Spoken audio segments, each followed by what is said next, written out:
তোর কতবার করে কইলাম যে খাওয়ানটা নিয়ে আসো, কিন্তু তুমি তো আমার কথাই উঠলা না। খাওয়ান না নিয়েই চলে আইছো, এর লাগে তো তোমার অফিস পর্যন্ত আসা লাগলো আমার। আচ্ছা, তোমার আমি না কতবার কইছি, হ্যাঁ তুমি অফিসে আইবা না এমনি হুটহাট কইরা, মানুষজন দেখলে কি ভাববো?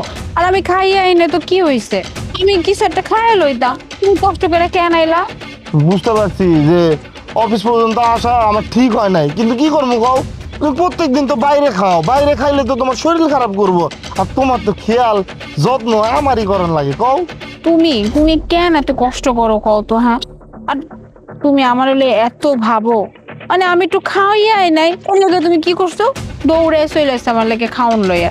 এবং যদি অফিসের বস যদি দেখে, পরে যদি তোমার উল্টা পাল্টা কিছু কাইতে তুমি সহ্য করতে পারো না। আর তুমি কেন বুঝো না? তোমার আমি কত করে কই, আমার হলে এত চিন্তা করবা না, এত ভাববা না। হ্যাঁ, নিজের খেয়াল তো রাখতে পারো, কিন্তু আমি বাসায় বসে কি করবো? তোমার খেয়াল রাখা ছাড়া আমার আর কোনো কাজ আছে কও? এখন কথা কম খাইয়া নাও তো। আচ্ছা, তুমি বাবুরে কি পারাইছো, খাওয়াইছো ঠিক মতো? তোমার ওইগুলা নিয়ে টেনশন করতে হইব না।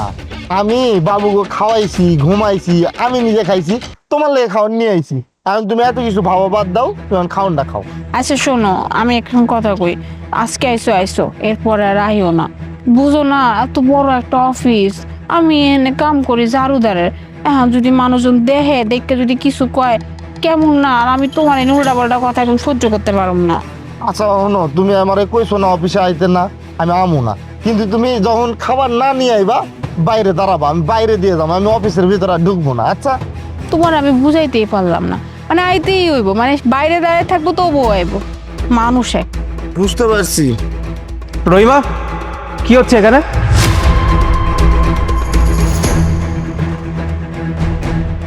ওকে। স্যার, হ্যাঁ আমার স্বামী। স্যার আসসালামু আলাইকুম। ওয়ালাইকুম আসসালাম। আচ্ছা, ও তাহলে তোমার স্বামী? কি তোমার জন্য খাবার রান্না করে নিয়ে আসছে তাই?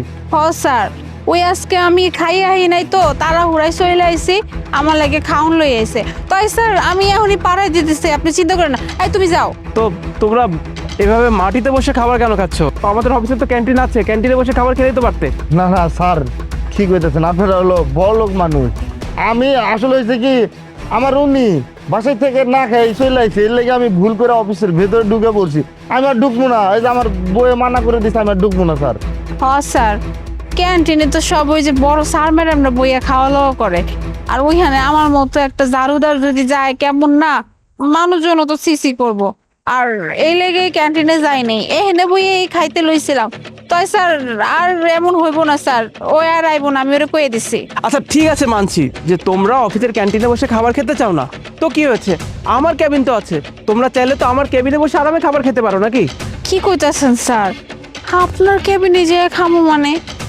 আর আপনার কেবিনে যায় যদি খাই স্যার, যদি একবারে অফিসের কেউ দেখে, কথা ছড়াইবো অনেক বাজে ভাবে। তো বই যে দেখ, ঝাড়ুদারনি তার স্বামীরে লইয়া বসের কেবিনে বইয়া খাওন খায়। স্যার এইটা অনেক বেইজ্জতি হইব আপনার লাইগা।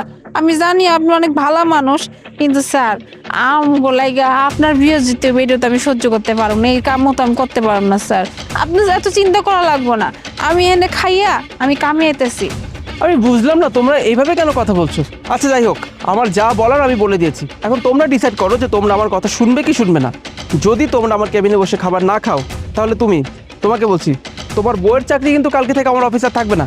স্যার স্যার এইটা করবেন না, আপনার পায়ে ধরি স্যার, কারণ আমার বউয়ে যে চাকরিটা করে, এতে করে আমার সংসারটা চলে, আর আমি তো কোনো কাজকর্ম করতে পারি না, মানুষ এক হাত নাই দেখে কাজও দেয় না। আপনি যদি আমার বউয়ের থেকে চাকরিটা নিয়ে নেন, আমরা একবার রাস্তায় এসে পড়বো স্যার, আপনার আল্লাহ দোয়া লাগে, আপনি এই কাজ করেন না। স্যার আপনারা কেমন কথা কইলেন স্যার? আপনি চাকরিটা লয়ে যাবেন স্যার? আমার এই চাকরিটা আমার লাগে অনেক দরকার স্যার। আমার এই চাকরিটা না থাকলে তো আমার বাচ্চা, আমার স্বামী না খায়া থাকবো, আমরা না খায়া থাকবো স্যার। স্যার এমন কামটা করেন না স্যার। যাক, অবশেষে তোমরা আমার কথা শুনলে তাই তো। তবে একটা কথা বলতে আমি বাধ্য হচ্ছি, তোমাদের দুজনকে দেখে বেশ ভালো লাগছে জানো তো। কত ভালোবাসা তোমরা একজন আরেকজনকে, কত সম্মান, কত শ্রদ্ধাবোধ। যেমন ওর হাত নেই, ওই বেচারা কাজ করে টাকা পয়সা উপার্জন করতে পারে না, এদিকে তুমি ঠিকই টাকা পয়সা উপার্জন করছো, আর সংসারটা ও সামলাচ্ছে। স্যার আপনি এটা কি কইতেছেন? আমি আরে কতটুকু ভালোবাসি, আমার থেকে 3 গুণ বেশি ভালোবাসে। দেন আমার মতো একটা অসল পঙ্গু, আরে কত যত্নে রাখে, কোনো কাজকর্ম করতে দেয় না, হ্যাঁ নিজে উপার্জন করে কইরা পুরো সংসার চালায়। আমার কাম কি? তাহলে বাচ্চাকে দেখে রাখবো, বাসায় বসে থাকবো, কোন তো স্যার ভালো লাগে। এর লেগে ওই যদি না খায় আসে তো আমার খুব খারাপ লাগে। আমি এর লেগে ওর জন্য খাওয়ান নিয়ে আসি প্রত্যেকটা দিন, আর আমি ওরে আমার নিজের থেকে বেশি ভালোবাসি। সেটা অবশ্যই ঠিক বলেছো রহিমা, তুমি কিন্তু বেশ ভাগ্যবতী জানো তো, এত ভালো একজন হাজবেন্ড পেয়েছো। তাছাড়া আজকালকার যুগে দেখা যায় না, সংসারটা কিন্তু বেশি দিন টেকে না। ইচ্ছে হলে মানুষ সংসার করে, ইচ্ছে না হলে ডিভোর্স দিয়ে দেয়। আর তোমার হাজবেন্ড দেখো তো কত ভালোবাসে তোমাকে, কত খেয়াল রাখে তোমার। খাবার খেয়েছো কিনা সেটার জন্য কত দূর থেকে আমার অফিস অব্দি চলে এসেছে তোমাকে খাবার খাওয়ানোর জন্য। এত কষ্ট কয়জনই বা করে বলো? সত্যি খুব ভাগ্যবতী তুমি। স্যার আপনি এটা ঠিকই কইছেন, আমি অনেক ভাগ্যবতী স্যার, কারণ আমি এরকম একটা মানুষ আমার জীবনে পাইছি। স্যার ওর খালি এখন হাত নাই, কিন্তু স্যার বিশ্বাস করেন স্যার, ওর মনটা অনেক ভালো। স্যার আজকালকার দুনিয়াতে এমন ভালো মনের মানুষ পাওয়াটা খুবই দুষ্কর স্যার। স্যার ও আমার অনেক ভালোবাসে, অনেক আগলায় রাখে।